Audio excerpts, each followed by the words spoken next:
অলপ গাইছ এতিয়া গাড়ী শিকাম কেনেকা ষ্টাৰ্ট কৰে কেনেকা লৈ যায় 16 চকা গাড়ী শিকাম এতিয়া বলক প্ৰথমত ক্লাছ মাৰি ল'ব ফাৰ্ষ্ট গিয়াৰটো চেক কৰিলেও হয় নকৰিলেও হয় নিউট্ৰেল থাকিব এই মাজত থাকিলে ইয়াৰ দুইটা গিয়াৰ থাকে আমাৰ নিউট্ৰেলটো ক্লাছ টিপি এনেকা কৰি এনেকা ঠেলি দিলে ডবল নিউট্ৰেল হৈ যায় ষ্টাৰ্ট কৰিলে প্ৰথম নিউট্ৰেলতে কৰিব লাগিব এই নিউট্ৰেলটো এনেকা কৰিলে হৈ যায়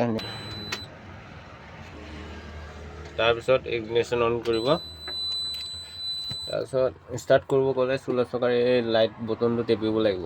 তেতিয়া ষ্টাৰ্ট হ'ব হোৱাটো হৈ যাব হেভিটো হ'লেও দুখ পাব ইঞ্জিনখন আছে মানে নিউট্ৰেল হয় এতিয়া গিয়াৰ ইয়াত গিয়াৰ 1 নম্বৰতো কৰিব পাৰা এনেকা ইটো 2 নম্বৰ লাগি গ'ল নতুন লাৰ্নাৰ হ'লে নিউট্ৰেলতে ষ্টাৰ্ট কৰা ভাল হ'ব নিউট্ৰেল আহি গ'ল ক্লাছটো ৰিলিজ কৰিলে হৈ যাব তাৰপিছত ষ্টাৰ্ট দি দিবা এনেকৈ লাহেকৈ ষ্টাৰ্ট হৈ গ'ল না ইমান ধুনীয়াকৈ তাৰপিছত কিনো ক্লাছ টিপিবা এনেকুৱাকৈ ফুল তাৰপিছত গিয়াৰ লগাই দিবা তাৰপিছত ৰেষ্ট হালকা দি ক্লাছটো এৰিলে যাব আৰু হালকা এৰি দিলে